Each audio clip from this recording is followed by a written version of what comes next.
Here we are in Impruneta, which is nearby Florence, south of Florence. And we are in a beautiful, beautiful restaurant called Il Battibecco. And I'm here with the manager, Federico. Hello. Thank you for having us. And the first question I asked Federico is how this restaurant started and what are the basic ideas around what you offer? So we offer the best idea is like traditional menus, and we talk about antipasto Toscano, then homemade pasta. Then we are one of a good chef. Is called Lorenzo, and he's from Impruneta, so he knows very good the food about the Tuscan. Then also I start with the mixology, and I really like to do a cocktail and then pairing with the food. And we start to have a startup, like it's a new format, and in this format included like have a lunch or a dinner in our orto, so, and then we can do like a tasting menu, can be like terroir experience or gourmet experience. That depends wherever you prefer or wherever you like. This is our idea. And then forced to come here is beautiful, like to visit like the church in the Impruneta Square, and then also that's lovely. Or to visit like Vigna winery. What was originally this building? What was in the history? Nothing. So It was a villa, just exactly. Yeah. Okay. And then it's coming like Gianni and Dante.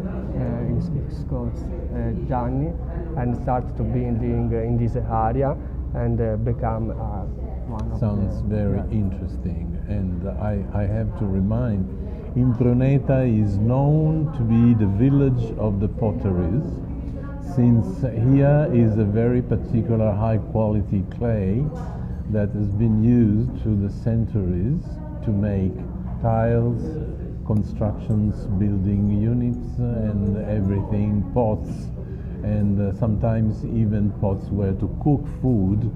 So Impruneta, which is in the country south of Florence, developed a culture of using the potteries also for many preparations we are going to try soon.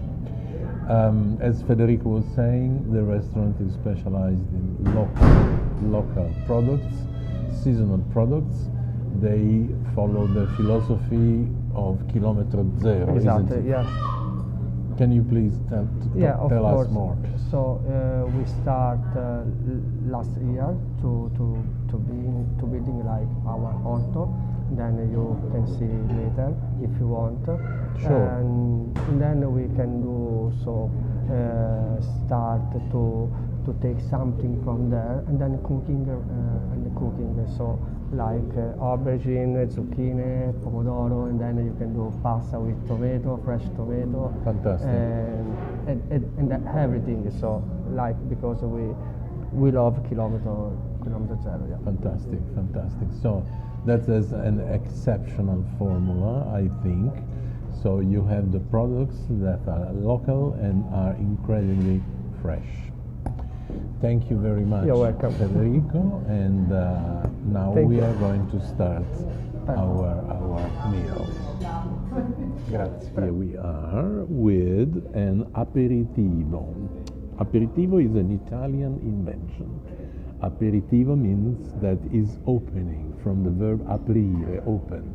Okay? Is opening your mouth and your stomach to enjoy what you're going to have soon. This is something very trendy at the moment called spritz, and has a base, is a particular spritz, okay? This has a base of bitter Campari, then have Prosecco from Valdobbiadene, extra dry, of course, as must be. And then on top there is something else called Aperol, which is an old traditional Italian kind of drink, light drink. And on top, and this is really unusual, some black pepper, just a sprinkle of black pepper. Sounds very good, and I will tell you how it was.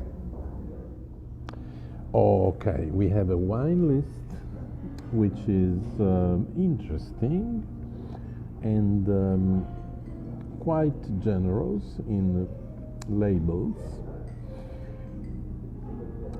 Absolutely the biggest space is for the local reds. We are in the Chianti area, so there is, as it's due and it's fair, a big attention over the local reds, particularly the Chianti, Classico and Riserva, but also selections and so-called Rossi di Toscana, which are the IGT, Indicazione Geografica Tipica, typical geographical indication, where you can choose even very particular red, because as I said, we are in a region of red. As you know, Tuscany is not brilliant for the whites. So for the whites, the list offers you a lot of selection, including some champenoise method, the Champagne or Italian Prosecco, or a selection from wines even from France, Germany, and other Italian regions. But it's very good, but what I don't like is they don't tell you the age of the wine, the year of the vintage. So this is a surprise.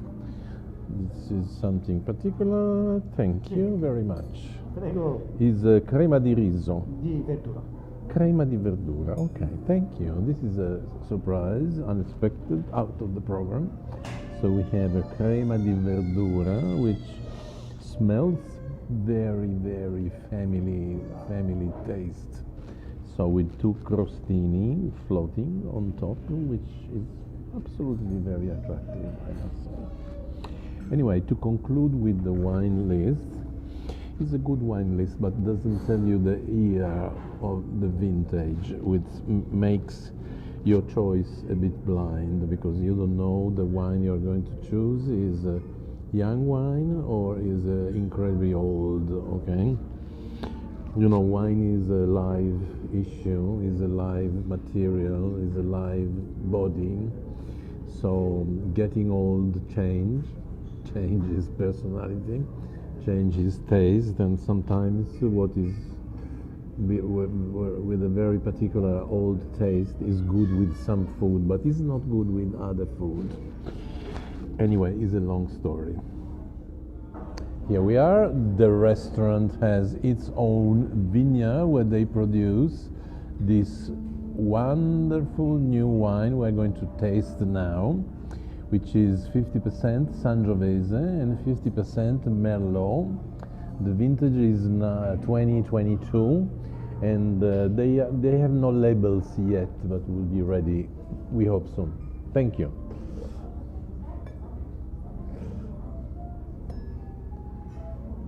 Beautiful color.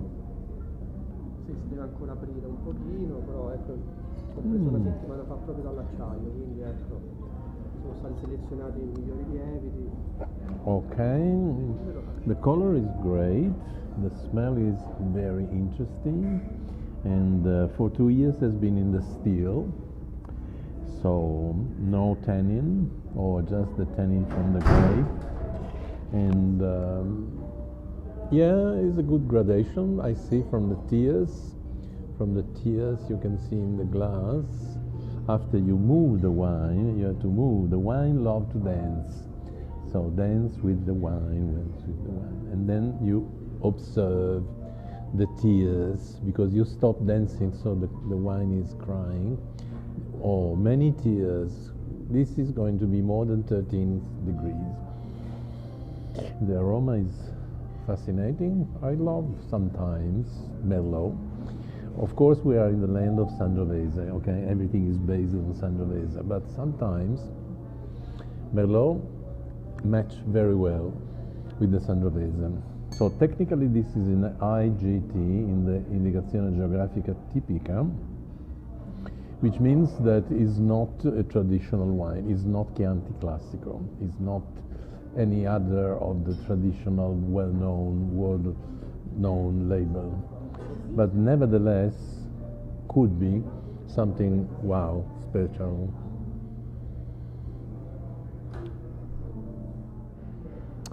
Dancing with the wine is a wonderful activity, helps meditation, but more than that, to taste the real wine helps you.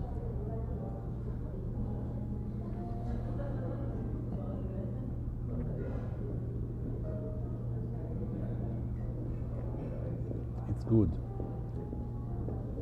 It's good. This wine has a nice body. Is not too old. I don't like wines when they are too old, but still enjoys to breathe. That's why you have to make the wine dancing, to give the wine oxygen.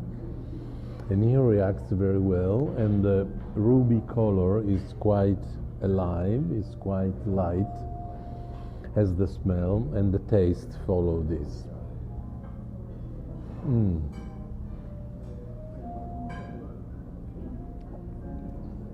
It's going to be a very good experience. Wonderful. We have Lorenzo, which is native of Impruneta, we heard, and he's going to bring us one of the delight of the land in this time of the year, which I can see the black truffle. And we have our first course here, and I suppose is going to grat some black truffle, is correct? Parla inglese o parlo io italiano? Ok, questo è di Norcia, quindi viene da Norcia. Ok. This is from Umbria, ok? This is not chilometro zero. È un po' di più. Però è più buono, Lorenzo says. Ok, please, go on.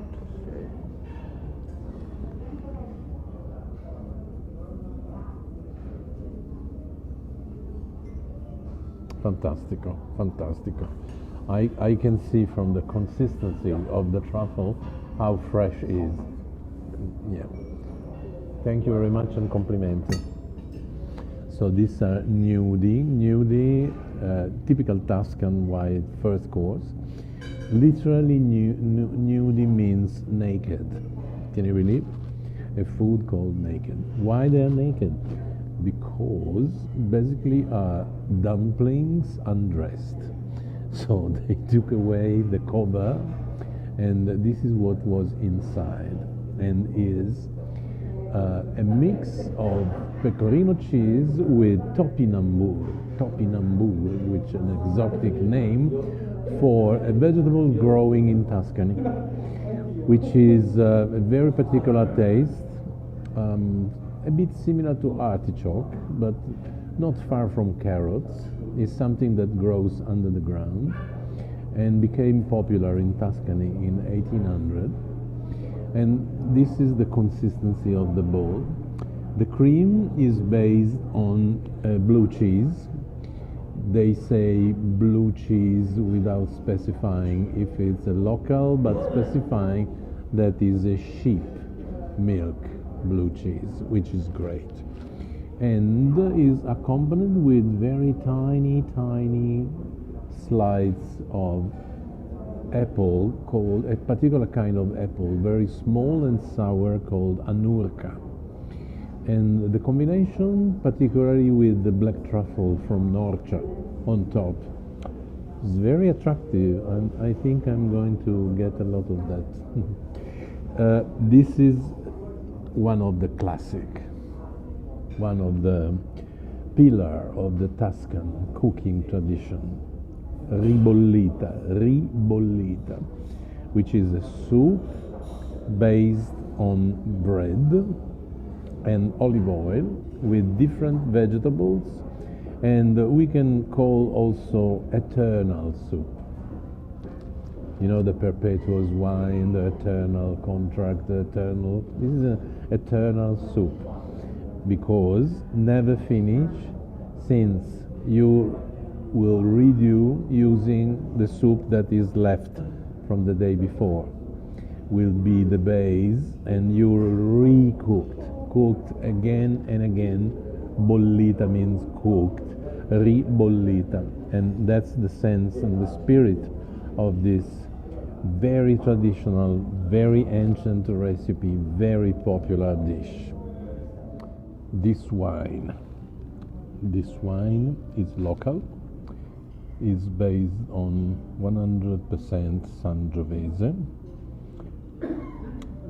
and is produced by a farm called La Querce, which is based next corner, and is from vintage 2020 and has been aged until today, until we put in the bottle in a pottery, big container pottery, in a pottery, which is the latest trend of aging wine, which is probably at the same time the most ancient, like the Etruscan, the Romans, but even populations before them were doing, putting the wine in the pottery. In the pottery, the wine could continue to breathe and continue to grow and develop. And this Sangiovese 100% is super. Has an excellent aroma, very deep.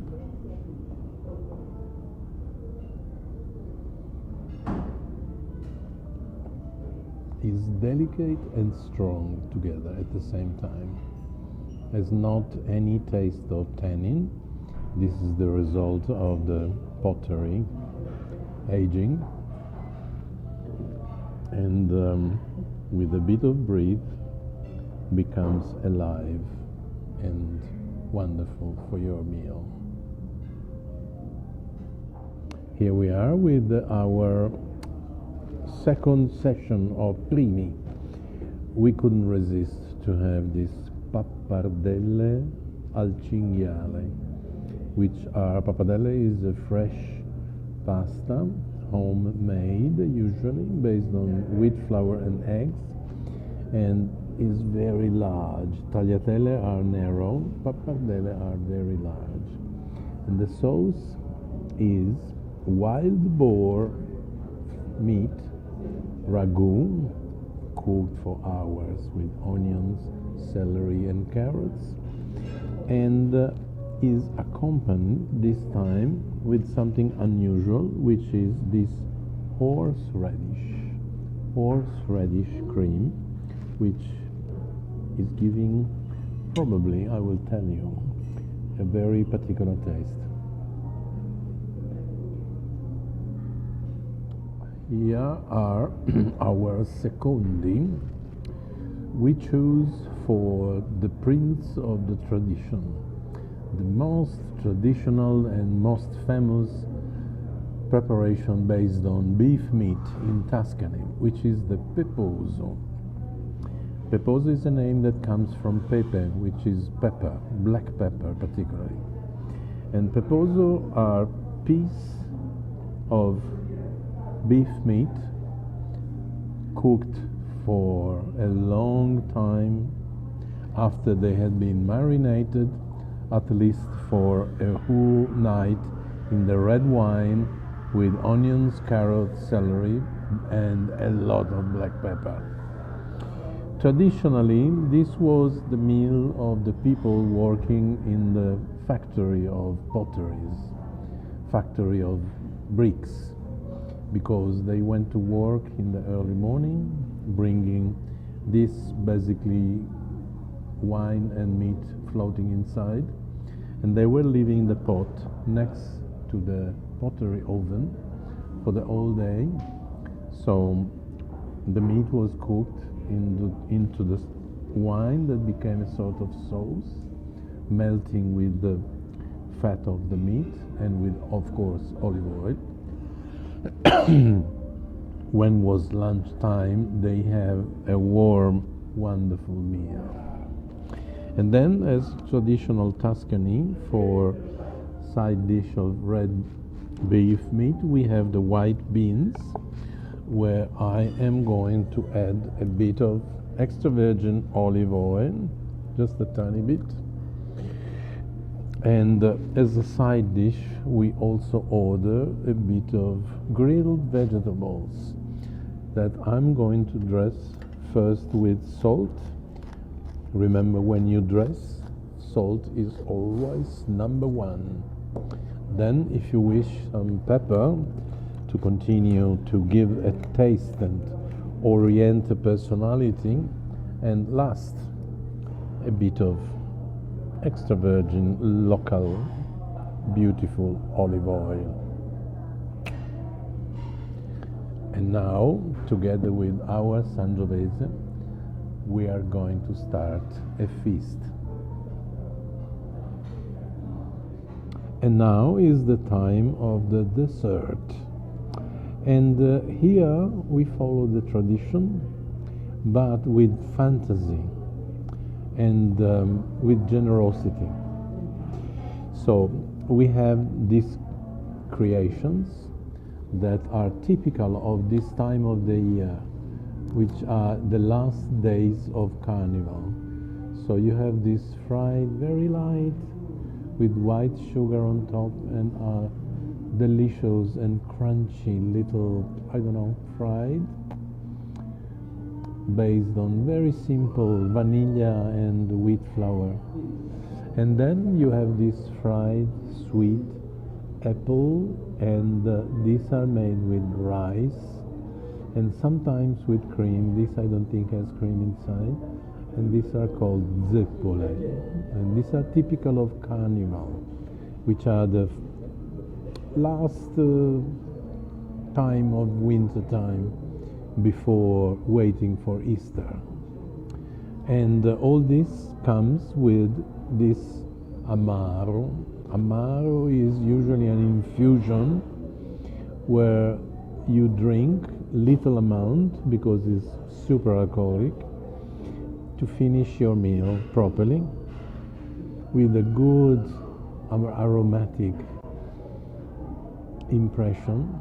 And this is called cedrina because it's based on a local flower, a local plant that has very smelly flowers. They made an infusion with this that comes this wonderful color, and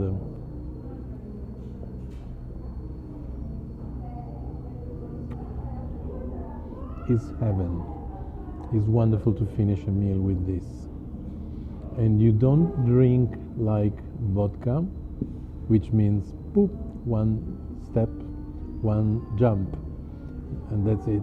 This you drink drop by drop, drop after drop. You enjoy every drop. The point is, enjoy.